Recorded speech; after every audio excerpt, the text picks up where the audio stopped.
Hi, everyone. Welcome to Lessons in Leadership, the #1 leadership show in the universe. I'm joined by my colleague, Mary Gamba. And Mary, we are honored to welcome Cecilia McKenney, Senior Vice President and Chief Human Resources Officer at a little company called Quest Diagnostics. Cecilia, good to see you again.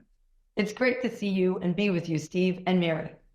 Yes. And Cecilia was on a panel that I moderated recently, and she was so good. I go, just let's get her alone. Let's get her alone for a one-on-one or one-on-two. Cecilia, tell everyone as we put up the website for Quest Diagnostics how big and significant the company is. Sure. So Quest has 58,000 employees. We serve the United States, Canada, and Mexico primarily. And we have $9.4 billion in revenue. And probably the most important stat about Quest is we result 1.7 million tests a day. That's a day. That's a lot of tests, touching a lot of people. Is there we're a New Jersey-based operation. Is there a New Jersey operation for Quest? Yes. Well, we're headquartered in Secaucus, New Jersey. And just a short jaunt from there is our largest and most contemporary innovative lab. It's in Clifton, New Jersey. Let me try this. Mary and I coach, teach in our leadership company, Stand and Deliver, about communication skills, being more empathetic, being a more assertive leader, leadership and communication coaching. Question for you. To what degree, as a leader in HR, do you believe that most people are, dare I say, quote, natural-born leaders or coached to develop leaders, or both? You know, I'd have to say both. I've seen people evolve over their career. Who they are mentored by, who they're with, helps to develop leadership skills. And sometimes leadership skills get developed under the most stressful times. I certainly know I worked for a company that was being disrupted in telecom. And boy, I learned a lot about leadership myself and how important your how is, perhaps more than your what. Interesting. I'm going to ask Cecilia about feedback and why it's so challenging for us to accept critical feedback and to give it in just a moment. But Mary, jump in. Sure thing. And Cecilia, we were talking before just about Quest and what you do. You have over 50,000 employees. How do you make sure when you have that large of an organization, you're heading up HR, how do you recruit, retain, train, develop those employees? I had mentioned to you offline before, and I'll say it on the air, I'm just so thankful. Every experience that I've ever had, and not to make this an infomercial, in my family, it's always been great. So the customer service. But how do you make sure to monitor that your team, when it's over 50,000 people, are really living that culture of being really client and customer centric? It's a great question, Mary. And, I have to say, every company, big or small, you have to do sort of a self-assessment every few years. And we certainly did that during the pandemic. We faced, just like probably everyone listening, the Great Resignation. It was hard to hire. It was hard to keep employees. And so we literally did sort of an introspective, what do we need to do differently? How do we need to show up as an employer so differently that we're going to change the way people feel about staying at Quest? And so we launched a plan called the Great Re-Engagement. And it was anchored in refreshing our purpose. So every company or organization has, you call it a mission, a vision, a purpose. We call it purpose. And we refreshed our purpose because employees want to be connected to something bigger than their job and what they do every day. And so we actually had our employees help us, land on our new purpose called Working Together to Create a Healthier World, One Life at a Time. Mm. And I'll tell you, 87% of our employees tell us they connect and know and really like our new purpose. And then we paired that with 5 behaviors. We used to have like 14 and no one could remember them. So we said, and it's 5 One too many. So it's really simple. And it's, customer care, collaboration, continuous improvement, and I'm forgetting one.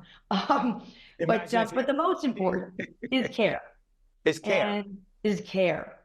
We are all about care at our core. And so we've created this, I call it care plan.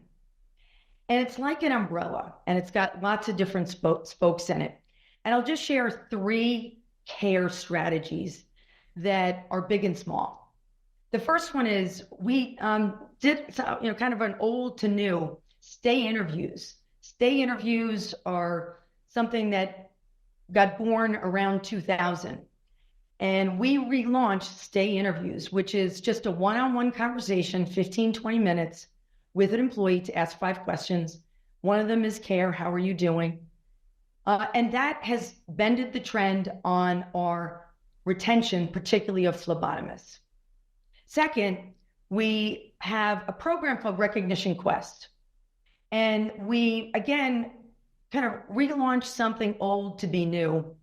We send a recognition now to employees at their 30-day mark for tenure, and then 90-day. And then, at their work anniversary. And just a quick story, Jim Davis is our CEO, and he got an email from Aaron Stroud. And Aaron is a phlebotomist in San Bernardino, California. Tell everyone sorry for interrupting. Tell everyone what a phlebotomist is. Sure. That's a fancy word. It's really hard to spell too. But a phlebotomist is the man or woman who is at a patient service center and who draws your blood or takes a specimen from you. And that's a really, really hard job to do. No one likes getting a needle in their arm. But Aaron, a phlebotomist in California, was so touched that Jim posted on his Recognition Quest feed for his 5-year anniversary that he wrote Jim and said, wow, thank you so much. And I call that a small gesture, big impact kind of thing. It is a small recognition, but can have incredible power. So I just share those 2 examples as how we are trying to express care to our employees. Just let me try this. You went pretty deep there about what employees want and need, but I'm going to try to make this even, this is not as deep and substantive, but it's pretty practical. We're a largely remote operation post-COVID. We're in person when we need to be, but that's not often. To what degree are the people who are coming into your professional universe, particularly younger people, do they want to be in an office? Do they want to be at home? Do they want to be both? What's up? It's a great question. I think they want to be in the office Monday through Thursday. I like that. I think they really like Fridays work at home because they get to rev up for the weekend. But I have to say, I talk to lots of young employees, and whether they're in our lab or in our office in Secaucus, and they're hungry for mentorship, advice, sort of watching. We all learn by watching, right? Other leaders, and pick up little things on how to put them in your toolkit on how to be effective in the workplace. And so most of the time they want to be in person. What I find is it's the parents that struggle to be in the office. They want to be in the office, but parenting today is so much harder than when I was a parent. It's just so much more complicated. And so that zone of 30 to 45, I find, are the employees that need more flexibility. And we really try to show it. There are some that want to be 100% remote, and we do have some folks that are 100% remote, but most of our employees are hybrid. If you're sort of in a office job, but the vast majority of our employees come in every day. Yeah. See, I want to have you back in the future, and I'll tell you what I want to talk to you about. AI and the fear that many have, I'm going to lose my job. There's going to be AI doing my job. It's so much more complicated, so much more interesting, and we'll have Cecilia back talking about that because she sees it from a variety of perspectives. Cecilia McKenney, Senior Vice President and Chief Human Resources Officer at Quest Diagnostics, I'll get that out, based in beautiful Secaucus, New Jersey, with a major operation in Clifton, the next town over for me. Cecilia, thank you so much. Great seeing you. Thanks, Steve. You got it. Stay with us. We'll be right back. This edition of Lessons in Leadership is made possible by the Buccino Leadership Institute at Seton Hall University, Prager Metis, Valley Bank, the International Union of Operating Engineers, Local 825, the North Ward Center, the New Jersey Sharing Network, Delta Dental of New Jersey, the Helix, Fedway Associates, Inc., the Port Authority of New York and New Jersey, Choose New Jersey, and Seton Hall University, showing the world what great minds can do since 1856. This is Mary Gamba. If you want more leadership tips and tools, log on to stand-deliver.com. That's stand-deliver.com. Promotional support for this edition of Lessons in Leadership with me, Steve Adubato, and my colleague Mary Gamba has been provided by NJ.com, NJBIA and New Jersey Business Magazine, CIANJ and Commerce Magazine, and the Meadowlands Chamber and Meadowlands Media. Introducing the Helix NJ, the Health and Life Science Exchange, a new innovation district located at the heart of the Northeast Corridor, providing industries, universities, and entrepreneurs the critical ecosystem needed to turn great ideas into breakthrough realities. The Helix NJ, where ideas come to life.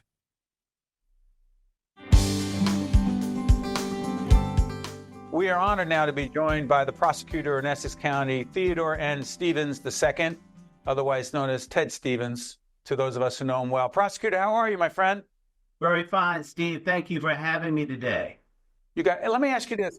Why, this part of our series, Leaders in Law, why did you choose the law? It was a career option when I wasn't 100% sure what I wanted to do with my life. Being a lawyer, as you know, most people think lawyers can do everything. So it was a good resume builder, qualifier for whatever was the next stage in my life. And frankly, I've needed it because I've had a lot of iterations in terms of my career. So I'm glad I'm a lawyer. Describe the role of prosecutor for everyone, as there's so much talk and media coverage and confusion about the role of the prosecutor, the attorney general. Who are these people and how independent are they? What is the prosecutor in Essex County, please, prosecutor? Well, the prosecutor in Essex County, we're one of 21 prosecutors. Every county has their own prosecutor. We are appointed by the governor, I was appointed by Governor Murphy, and confirmed by the state Senate. So we serve 5-year terms. So that's how we're creatures of the state constitution, which means we're a constitutional officer, and we work under the auspices of the Attorney General, who of course is General Platkin. So that's how we get our authority through that vehicle. Every county, though, of course, is so different in New Jersey. So the role of the prosecutor, which is really just about seeking justice primarily, does change in terms of the emphasis that one office has over another. Our office, as you know, Steve, is a little bit more involved with dealing with violent crime than some other offices are. In fact, we have the dubious distinction in Essex County of dealing with between a third and one half of the violent crime in the entire state of New Jersey. So while we are one of 21 offices, we're saddled with that sort of responsibility. And just like everything else at Essex County, Steve, we do more of whatever people are doing. I like to say that, if Essex County trips, New Jersey falls. So, that's how we kind of approach what we do here. Prosecutor Stevens, a follow-up to that. When it comes to the migrant crisis, what is the role of the Essex County Prosecutor's Office in dealing with the migrant crisis vis-a-vis Essex County? We deal with that as any other person who is committing crimes. We don't have any special authority with regard to the migrants. Of course, immigration is a federal authority. That's where that comes from. So we have dealt with ICE back in the days. ICE is the agency, the federal agency that deals with immigration. Yes, currently. I'm sure that there'll be one or two more dealing with it as far as we know, as far as we can guess at this point. But that's Let's just say this. As the prosecutor's talking, there's a new administration, otherwise known as the Trump administration, taking office. This will be seen later. Go ahead. I'm sorry, prosecutor. Exactly. So at this point, we just deal with criminality that's brought to our attention. In some instances, local police deal with a problem with regard to loitering, if you will. A lot of day laborers, as you know, Steve, happen to be individuals who may be undocumented. They're looking for work. There was such a rush or such a difficult situation at a Home Depot on Bloomfield. The Bloomfield police are there regularly because people want to work, but they were going about it in a very haphazard, or not frenetic kind of a way. So we deal with regular crime that comes our way. Along these lines, prosecutor, you've been a former judge on East Orange Municipal Court. You have had a whole range of roles in the judicial community. How concerned are you about the lack of trust that many Americans have in the quote unquote judicial system? I'm extremely concerned about it. That's a great question, Steve, because that is, I think that the judicial system, if not government in general, has a marketing problem in a huge way. And I say that in this way. Crime is generally down. Homicides are definitely down. However, despite those uncontroverted facts, it would be really difficult, I think, to get most people to say they feel safer today than they did before. And that's a perception that we've got to work really hard to overcome, because sometimes that lack of trust, sometimes that failure to really acknowledge truth and what's happening can be the cause of some other difficulties and make our job even more difficult than it is. So crime statistics, violent crime, other kinds of crime, versus the perception of how safe I am or how unsafe I am, they don't always match up, prosecutor. That's exactly what I'm saying. And I think that it shows on a daily basis. New York City has its own animal. They have their own issues. We have our own. And so not pitting one against the other. But we all know just from the subway system itself that because of the media focus on it, because of social media, if there is something that happens, it becomes exacerbated and is certainly put out in the public a lot quicker than it would in the old days. And that helps, I think, to fuel whatever feeling of unsafe there is. Last question. The term selective prosecution, your reaction to that expression, prosecutor? It generally is a red herring. It doesn't exist. And in our office especially, because every case is dealt with on its own merits. At most prosecutors' offices, and from every prosecutor I've spoken to in New Jersey, we follow the facts and the law. That's how we determine whether or not a case is worthy of being prosecuted or not. In addition to that, as we're looking at it, we're always looking for ways to have a case not become part of the general prosecution track. As I said, we deal with an inordinate amount of crime and of work here in this office. So frankly, Steve, I'm not looking for more work to do. I don't need more work. So if we bring a prosecution, we like to call it, it's a righteous prosecution. It's one that is merited under the circumstances. And we're looking for ways that if there is a way to dismiss it down the road or otherwise go to a diversionary track, like whether it is a mental health diversion court, which we have a very robust court here. It's the model for the state legislation that Senator Ruiz put forward. Whether we're doing that, I just came from a recovery court graduation that Judge Callahan and Judge Venable were overseeing. We're looking to get as many people kind of diverted from a regular prosecution track than are in the track. Prosecutor Theodore N. Stevens II, the Essex County Prosecutor, one of 21 prosecutors in the state of New Jersey. Prosecutor, thank you so much for joining us. We appreciate it. Thank you for having me, Steve. It's been my pleasure. Have a happy holiday. Same to you. We're taping during the holidays. Stay with us. We'll be right back. This is Mary Gamba. If you want more leadership tips and tools, log on to stand-deliver.com. That's stand-deliver.com. Promotional support for this edition of Lessons in Leadership with me, Steve Adubato, and my colleague Mary Gamba has been provided by NJ.com, NJBIA and New Jersey Business Magazine, CIANJ and Commerce Magazine, and the Meadowlands Chamber and Meadowlands Media.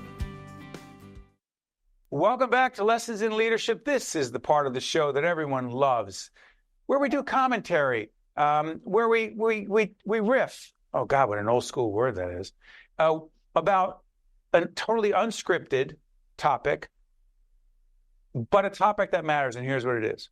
As we do this program, we're taping in early December. The football season will be over, particularly for certain teams. 1, the Giants. 2, the Jets. Let me talk about the Jets first. This is not football. This is leadership. Aaron Rodgers. Here's the problem. I know he's 41 years of age, which in TV life, that's 106, I think. You know, that's really old. That's not the issue. The problem I have with Aaron Rodgers from a leadership point of view is he doesn't seem to accept responsibility, and he may not be on the Jets by the time this airs, may not be playing football. I don't know. A couple of weeks ago, as we do this program, there was a post-game press conference, Mary. And Aaron Rodgers, who threw a couple of interceptions, not about football, it's about leadership. They asked him, can we get Frank and Elvin back in? I'm sure we can. Frank Brown, our audio czar, and Elvin Badger, director of the universe. So here we go. Aaron Rodgers has asked Frank and Elvin, hey, you threw 2 interceptions. And the first thing he says, gentlemen and Mary, is, I threw the ball to where the ball needed to be thrown.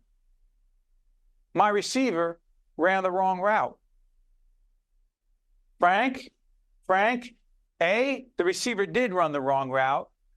B, the question is, from a leadership point of view, what is the quarterback with a C on his jersey, otherwise known as captain, the leader of the team? What is the leader of the team doing, outing and throwing under the bus a receiver who may have run the wrong route? Go ahead, Frank.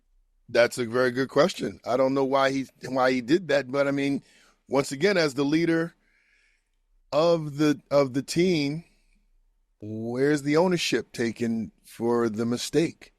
If he's just going to tell the world that it was that person's fault, that's not good leadership. You got to take some ownership to that. Let's play this out. There has to be. Alvin? I agree with Frank. What's that? I agree with Frank. Okay, but what do you think? Let me ask you this. I'm not going to play amateur psychologist. What the heck do you think caused clearly a Hall of Fame quarterback? He's going to go to the Hall of Fame. He won the one time with Green Bay. That's not the issue. Went to the Super Bowl, won the one time. How does an experienced 20-plus year professional quarterback, captain with the C, leader, what do you think is going on in his head when he literally blames the receiver for running the wrong route, even if the receiver did run the wrong route, and not saying, my bad, on me? Go ahead. He quit that team already. He's long gone. He doesn't want to be a part of that team. What do you get his head? Aaron Rodgers has quit that team. He has. They're not winning. He can't win with them. He's washed up. And when he went to the Jets, hoping that they would surround him with star athletes to make him look good, instead of him making the athletes look good. You're the professional. You have the seniority. You've been in the league a long time. You're supposed to be a quote unquote Hall of Fame quarterback. But what have they won? 2 games so far this season? Okay, but that's what we do in this program. But Mary, let's mix it up a little bit. So again, Jets and the Giants, those of us who are fans in this area, those 2 teams, we suffer. But that is a leadership question. Mary, when a team, a media team, a corporation, a not-for-profit sports team, when you are losing consistently, as these 2 teams do, what is the role of the leader, in this case, Aaron Rodgers, or the Giants already? Daniel Jones isn't here as we speak anymore. They're playing the 8th-string quarterback as we who knows who's playing quarterback? Some guy in the sand is playing quarterback. Mary, Elvin is directing. 3 minutes left. He just said, plus he's in the conversation. Mary, how the heck? What's the leader supposed to do when you're getting your butt kicked in public? Well, in my opinion, you should own it. I do agree that he's frustrated. He was brought in, and again, not to make it about football, but you cannot point fingers at others, especially not publicly. In his situation, I would definitely point fingers behind the scene, if anything, not to teach a lesson, but to say, listen, if we're doing this route, this is where you need to be. I'm throwing the ball. He doesn't have enough time to be, you throw to where the person's supposed to be, right? That person is supposed to. You're doing football. Don't do football. I'm just saying, but did you like that zig and zag? Go But ahead. my point is, when it comes to leadership and when these people are getting paid tons and tons of money, I think that I think there needs to be, number one, bigger consequences for when mistakes are made. And also, too, on the leadership end, you need to own it when mistakes are made or when your team is down. I think that's what's missing in all of this is the personal ownership, both on the side of Aaron Rodgers, but also on the leadership, the managers, the coaches. Okay, so here's the deal. In the couple minutes we have left, we've had this ownership conversation 100 times on Lessons in Leadership. And you would think, well, why are we doing it again? Well, because the most high-profile athlete, football player in this market is Aaron Rodgers. He never got the memo, Frank. He didn't buy into it. No, I'm going to out my guy. Now, I say have the private conversation, give the hard feedback privately. Just stuff goes wrong here. Could you imagine, Frank, if the audio that's a hypothetical, would never happen. If the audio is a little off and I tell our sponsors, yeah, that was Frank Brown. Well, unfortunately, You know they could read the credits. They can figure it out because they can read the credits. But bottom line is, yeah, if you What if I did it, Frank? What if I said that was our guy, Frank Brown? It was him. Honestly, Steve, I think that's a bad example because how could you take credit for bad audio? Because, Frank, no disrespect, but I signed off on you being the audio engineer. That's on me. Real leaders don't point fingers. I agree. I agree. I'm gonna give me a name tag or something like that and hold it up, a prop. Say it again. Real leaders don't point fingers. Even if they are correct, Elvin? Yeah. You don't point it. the finger. I agree. You eat it.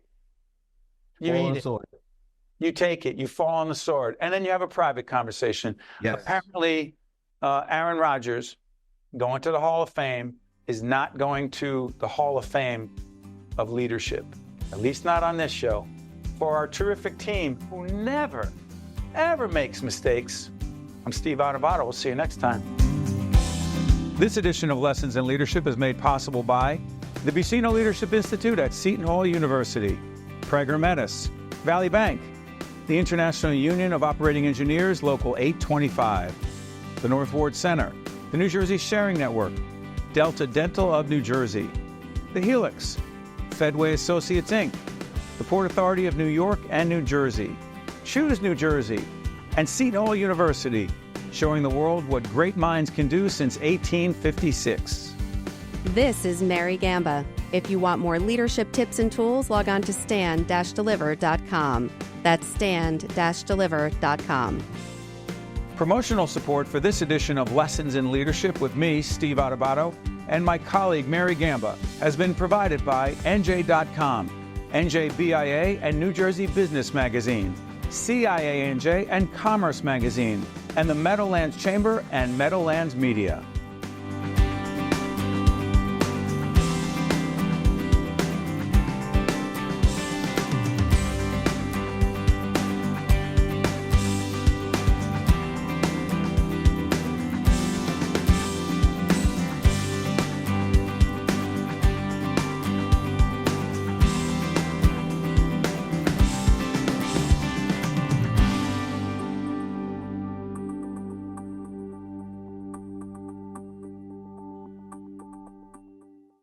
Introducing the Helix NJ, the Health and Life Science Exchange, a new innovation district located at the heart of the Northeast Corridor, providing industries, universities, and entrepreneurs the critical ecosystem needed to turn great ideas into breakthrough realities.